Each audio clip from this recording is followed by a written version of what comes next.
Reform UK are rather successfully, which is why they've doubled their voting intention performance in the polls over the last year, they are channeling genuine public sentiment about immigration. And that is why Rishi Sunak is running scared on this subject. And by the way, it's a real issue. I mean, for very many people in the country, particularly older white male voters who voted for Brexit, they thought this was the way to deal with the number of people coming into the country. They've now seen that Brexit didn't provide the solution, and they're very angry about it, and they're taking it out on the Tories. I'm Matt Cholly, joined as ever by new Labour mastermind Peter Mandelson, Policy Mackenzie, formerly Nick Clegg's brain, and Tory brain box Daniel Finkelstein. How are we all? Very well, thanks, Matt. I've actually had some feedback on that from a former senior civil servant. He says he does not believe that anybody's ever called me Policy Mackenzie. Really? And I would like to say that they have, but not like as an active nickname, more as a sort of slip of the tongue. Right. Just getting confused, trying to talk about policy with a person called Polly. I think we need to lean into it, though. Oh, yeah, absolutely. Do you find people are now coming up to you in the street and saying, hi, Policy? All the Since time. the podcast started? All the time. Yeah, it's fame. It's tricky. I'm having to wear baseball caps and sunglasses. We'll lean into Policy Mackenzie. We're gonna I actually did get stopped on the tube last week by somebody who said... Did you not got your ticket? Thank you. Love the podcast. Oh. Love the podcast. Great. One person. That's all. We'll take that. We also that qualifies for a full focus group. We also have at least one listener in Luxembourg. Great. My friend Lucy. Yeah. She listens whilst unloading the dishwasher. What, for 45 minutes? How many plates has she got? It's possible she does some other chores Daddy, as well. have you ever met a listener? Yeah, absolutely. Actually, I've met many actually because our partners. I've been going around doing the book, my book, and talking to various groups.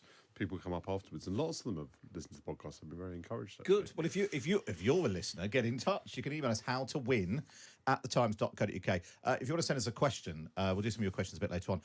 If you want to attach a voice note to your question, that'd be even better because we can hear your voice on the podcast. Then howtowin@thetimes.co.uk, and we'll do some of those a bit later on. Now, we're going to talk about how to split the vote in a minute and where the Tory vote's going, where the Labour vote might go, and we've got some polling to show how people would vote if the Tories and the Labour Party didn't exist. But first, it's 100 days until the local elections on May the 2nd. Local elections are councillors and mayors in England, London mayor, police and crime commissioners.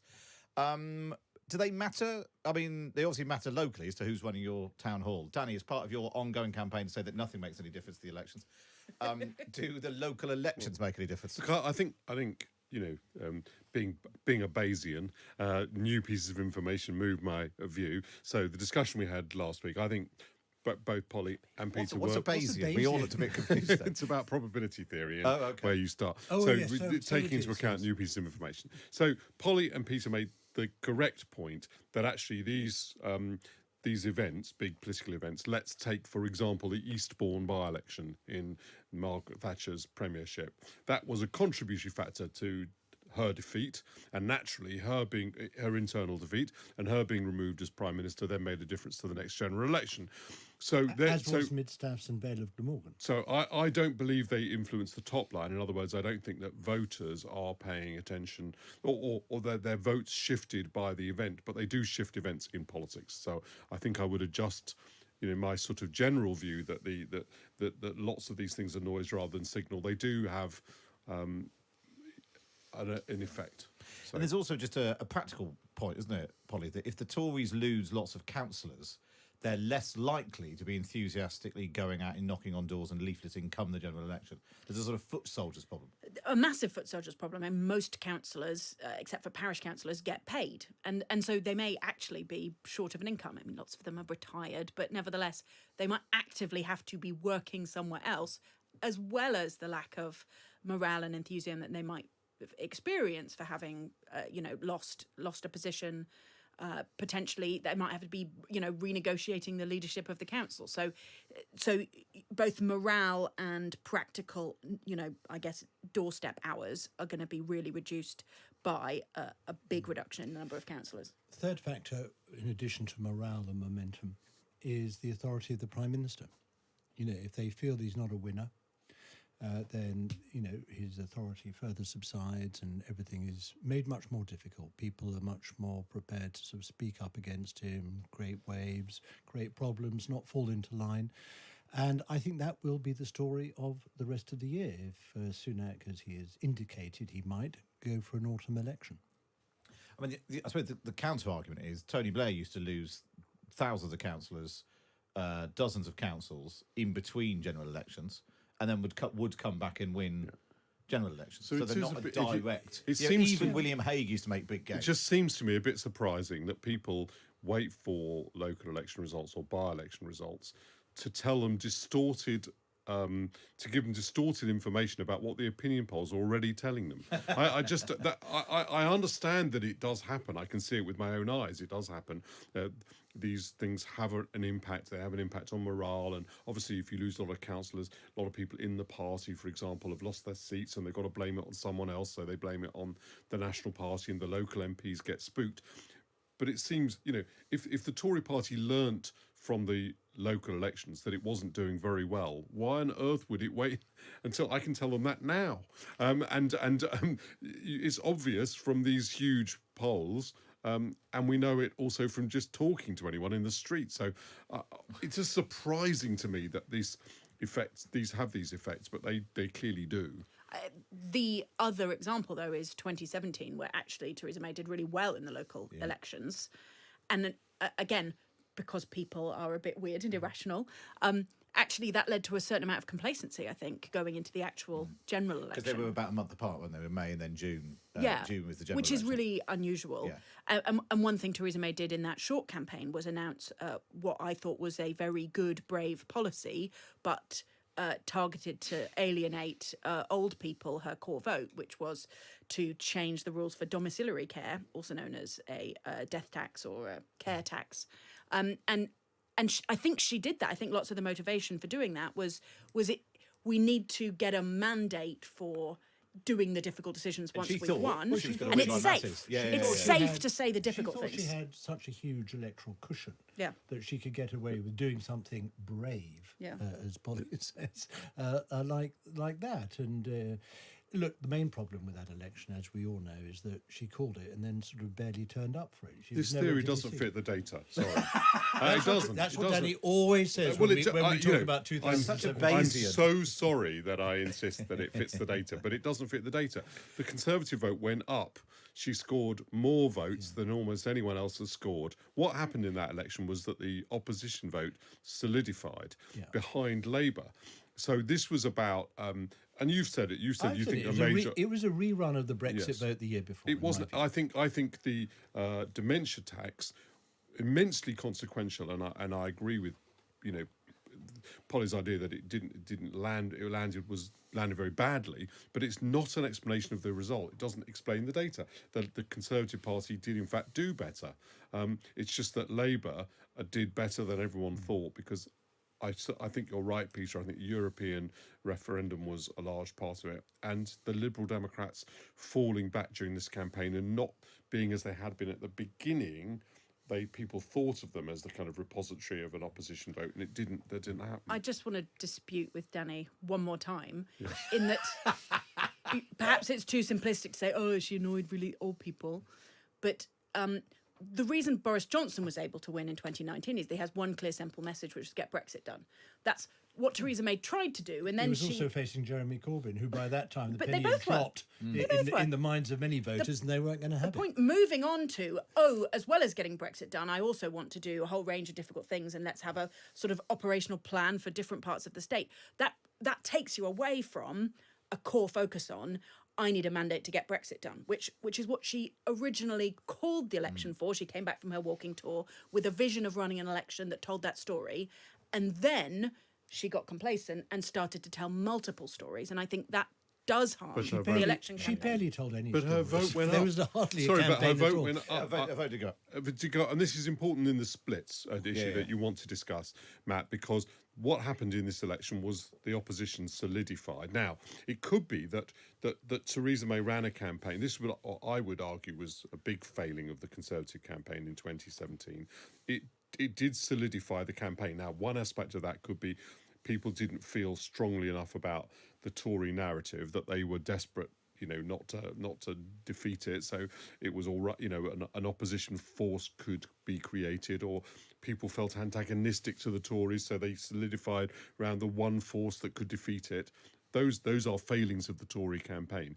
But it is not an explanation of the Tory election result that Theresa May failed to get across to people, because although undoubtedly that's true from focus groups, it didn't affect the bottom line. So it's not an explanation of the result. One of the things, we'll come to the how votes split in a moment. The other thing I want to talk about, because it's a sort of new thing that's happened since we last spoke, is that Keir Starmer has been given permission to start the access talks, which is where the opposition could start talking to the party and government about what they would do when they get into government. I just want, presumably you've all been involved in these things. Peter, you must have Some done more than others.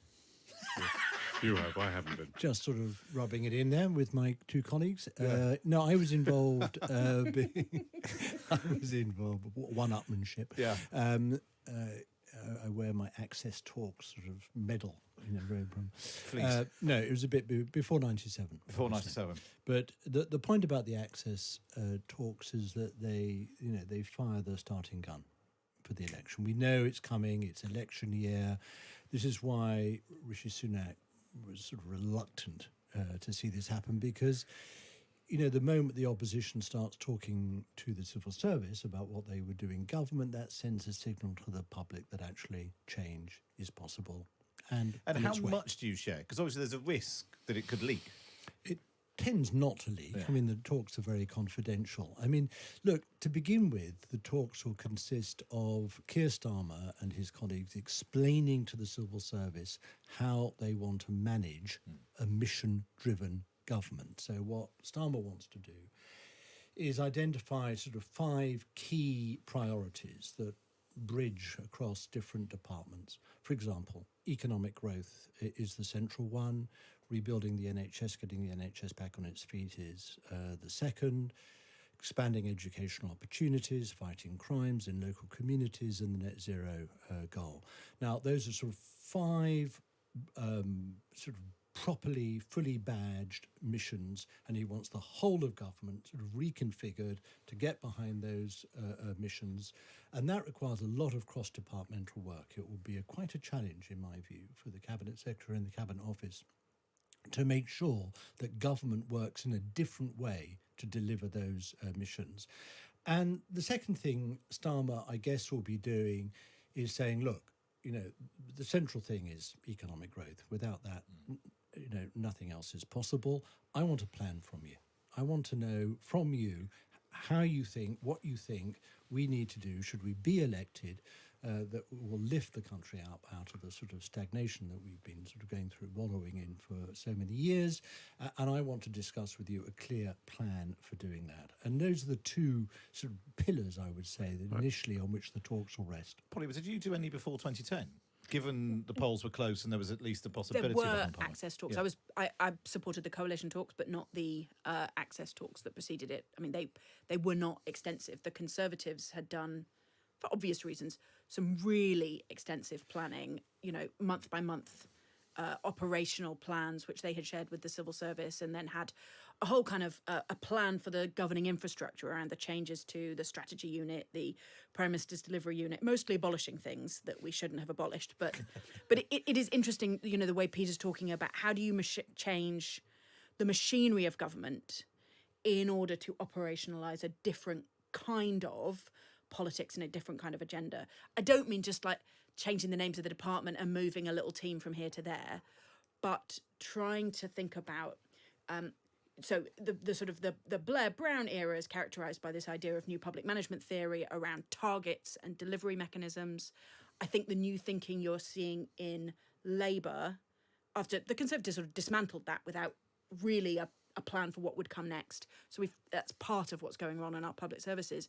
I think Labour are exploring a different kind of model that's much more influenced by mission thinking and design thinking.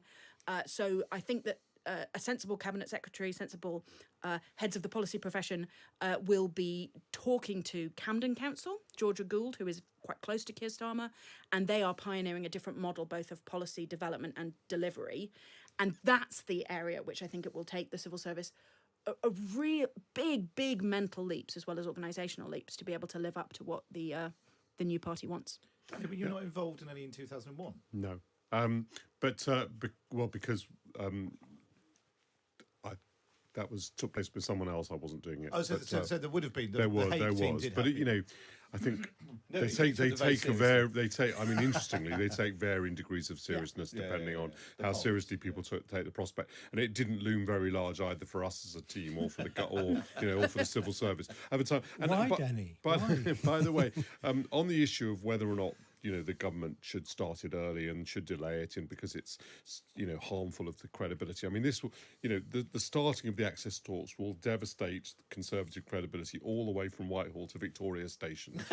Nobody else beyond that. Is that another thing which won't make any difference? Yeah, completely not. And what it does, but it's very, very important for future government. So I'm all in favour. I actually think there ought to be mechanisms in place for the opposition all the way through a parliament, and it should be much more extensive. It should start much earlier. I don't think any government has anything to fear from it, because it's not one of those things that moves the bottom line, and it may lead them to govern better in circumstances in which they got into office. What I did in 2009-10. I invented my own access talks, and I had 6 months before the election regular private meetings with my shadow as business secretary, Kenneth Clarke. And so important was it, in my view, that there be sort of continuity from what I was doing on the sort of economic and industrial front, and all the things that I was doing, the initiatives, the industrial activism, and all the other things I was doing. So important was the continuity from one government to another that I agreed to meet Ken Clarke every month in my room in the House of Lords privately to take him through what I was doing and why, and try and enlist his support, so that would go over into the election should they become, in the unlikely event of the Conservatives replacing us in government. And that I did very successfully. There's only one thing he demurred over. It doesn't matter what that was. It was actually to do with Royal Mail, but the rest he signed up to. But then, lo and behold, Vince Cable arrived, with whom I'd had no discussion, who initially did all sorts of rather stupid things. Including abolishing the regional development agencies, which they subsequently regretted. That was a Steve Hilton initiative. That one agreed to by Vince Cable and Eric Pickles.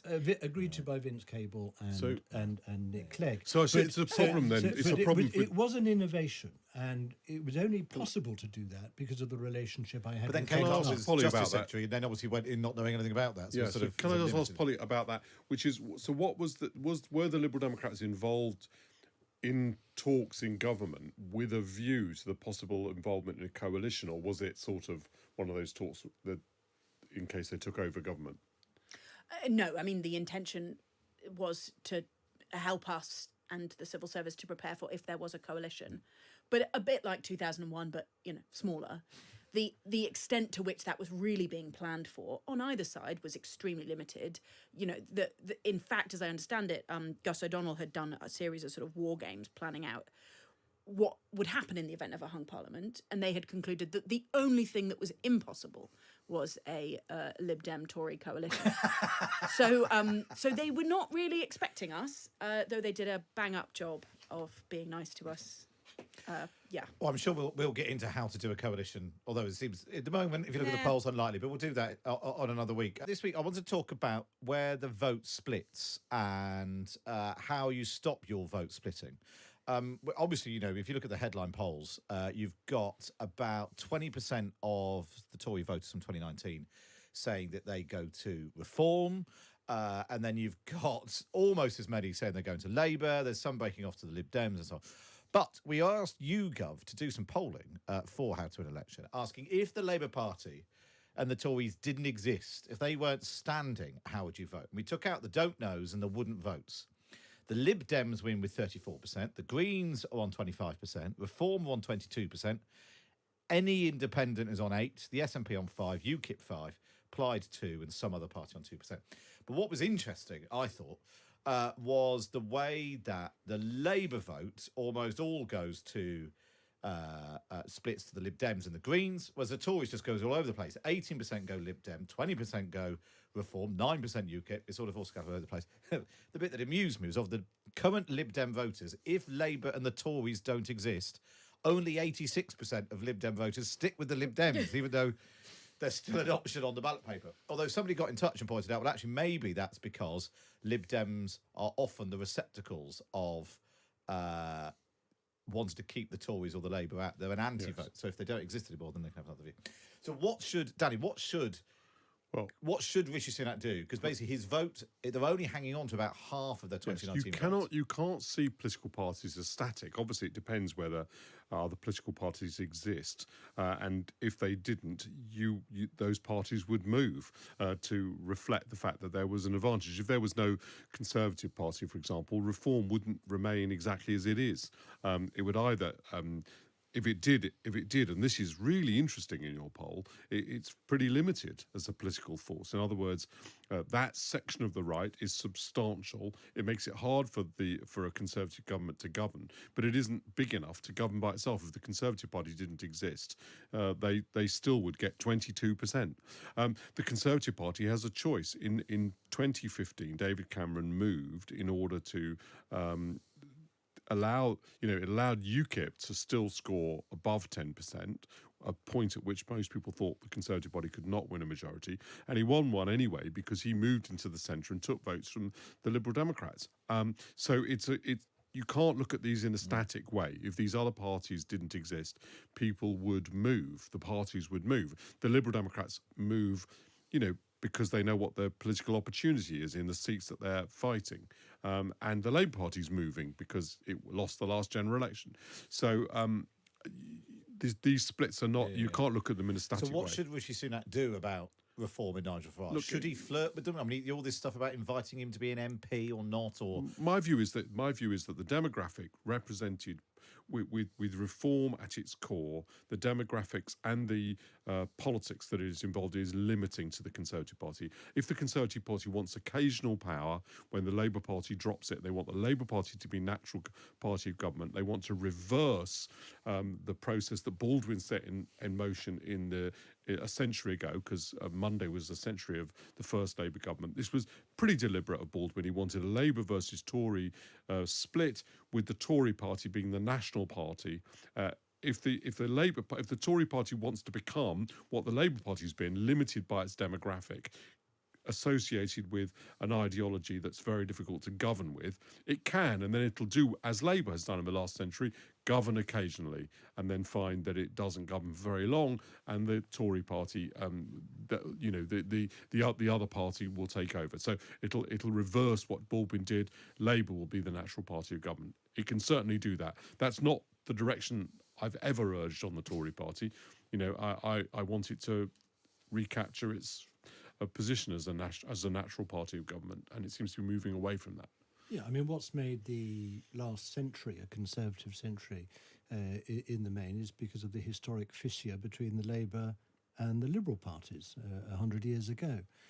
And that essentially has divided the progressive forces, the centre-left, populate half the population, and that has given an advantage to the Conservative Party. I think the Labour Party, from time to time, has given an additional advantage to the Conservative Party by putting itself, too far left on the political spectrum, and it's lost a lot of support as a result. Now, the flip side of that is that when both parties, Labour and Liberal, are performing well and are strong electorally, and it's easier for them to exchange votes between them, then tactical voting can kick in constituencies, and that, of course, is the other half of the pincer movement that Rishi Sunak is facing. To his left, he's facing tactical voting between the Liberal Democrats and Labour because they're joined in their desire to get the Tories out, and both are have a moderate profile, both led by reasonable leaders, etc. So it's easy to exchange their votes between them. On the other side, to his right, he's got a sort of a potential split and a siphoning off of his vote to Reform UK. And that is the sort of pincer movement, the double whammy that Sunak faces as he goes into the election this year. Polly, what do you, if you were, because as an innocent bystander in this, what would you, the different ways that the party, because I had a thing pop up on, I think it was like a Facebook memory. What was it, must have been this time in 2015. The Labour Party was briefing it to set up a special unit to deal with the Greens because the Greens were coming up in the polls in the run-up to the 2015. And actually, I think 8% or 10% or something of the Labour vote from 2019 is still going to the Greens. So both parties have to worry about this. There's a bigger problem for the Tories at the moment. Yeah, and it's sort of a factor of our choice of electoral system. We have this first past the post system dominated by two parties. And essentially those parties have to become as wide coalitions as they possibly can while still having a kind of clear identity. Because, of course, the voters don't consider life in simple binaries, that there's only two answers to every question. In fact, there's multiple answers to every question. And the voters scatter into all sorts of complicated sort of demographic, political and ideological groupings. A political party in that kind of first past the post system is trying to pull those people under a single banner and ideally scatter the forces that might oppose them. Of course, in a different electoral system, in a proportional system, you're much less able to do that because you also don't need to do that. And actually, it's much, in my view, better for the voters because they get to actually vote for the party that best represents what they believe in instead of having to think about first preferences and second preferences and what's my place and, oh, well, if all this kind of speculation about if Nigel Farage joined the Green Party and then the Liberal Democrats said something nice to Keir Starmer, and you're just like, why can't I think about how I want to express my political opinions and for there to be a party that champions that. I think a lot of people's dissatisfaction with the electoral system is that they are forced to homogenise complex opinions, and the parties feel the strain of this, especially the more sort of democratic they become in terms of being governed by their members, that tension between what the members want and the electoral need to be a container for multiple ways of thinking. I just, we're stuck with it. It's a terrible system, but the best thing about moving to a proportional system is we wouldn't have to have this conversation. Well, we would, because we would We'd have a different one about coalition formation. Yes, but we would. But it would be, it's the same conversation, really, It's which not. is, well, okay. Of all the things to fall out about, I knew it was going to be PR. No, I'm not here discussing with the merits, because clearly there are merits to proportional representation. Polly's outlined what they are, which is you can vote clearly for, as it were, your faction, but a smaller group that represents more clearly your view. And my experience of it, by the way, when I was involved in smaller parties, was that even then it was remarkable how often you ended up disagreeing with your political party. So it's never in the SDP. It's never completely satisfying. But let's assume that it's reasonably satisfying or more satisfying than the current system. You are still faced at the end of the day with a decision, if you are a Conservative, whether you want to have a coalition with Jacob Rees-Mogg. That doesn't go away, that decision. And it just puts it off until after the election. It makes it possible for voters to control then which party they vote for, but they lose control of which coalition they enter into, which was actually a lack of control that Liberal Democrat voters really hated in 2010, and they sort of punished the Liberal Democrats for losing that. So they gained the advantage of being able to vote for a party and lost control of who the coalition was, whereas at least when you vote now, you kind of know. Yeah, this is a completely sort of pointless theoretical discussion because nobody is proposing. Nobody is proposing that we move away from our electoral system first past the post. Well, don't they? Yeah, and the Greens. Well, neither the Conservatives or the Labour. It's not going to happen. Look, I think we in should the second Labour term. Sorry, Peter, can I just press that So I think you're right. It wouldn't happen at this election. Let's say Keir Starmer wins a majority at this election, and the next election, obviously, there's a fall off slightly to the vote. It doesn't take much for him to be back in the position whereby he has got then to form not a coalition, but he's got to have a majority. He's got to have confidence and supply. You're saying there's no circumstances then in which the Labour Party would not offer the Liberal Democrats electoral reform to provide it with confidence and supply. They might offer in extremis, although I doubt it, another rerun of the referendum that we had on the alternative vote system, which is not strictly proportional representation, and that the Liberal Democrats extracted from the Conservatives as the price for the coalition. They then didn't sort of campaign properly in that AV referendum. They lost it very badly. The Tories sort of just jumped all over them, and it was just a disaster for them. And I don't really think the public are going to be in the mood for revisiting that anytime soon. But I don't rule it out.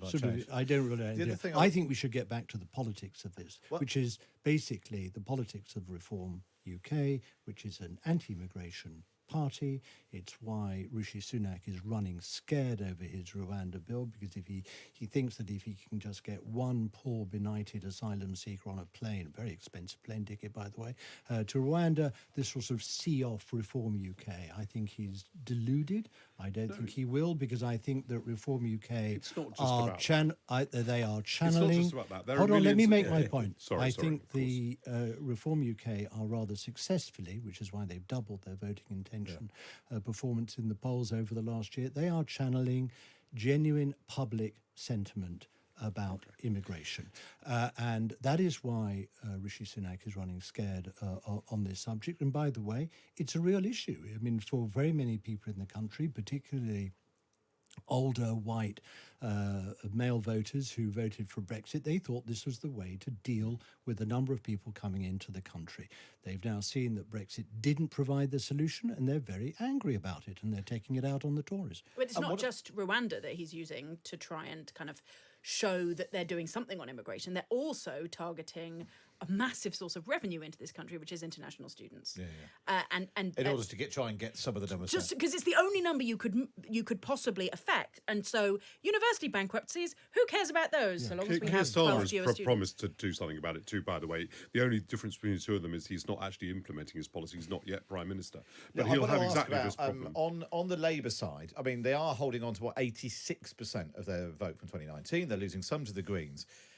Peter, how big? Well, two questions, I suppose. How big a problem would it be if Jeremy Corbyn launched a party, and how big a problem has been the backlash from the left over Keir Starmer's position on what happened in Gaza and his sort of full-throated support initially for Israel's response? That did upset some people on the left. Is there any possibility of leaching support to whether it's a George Galloway outfit or Jeremy Corbyn outfit to the left?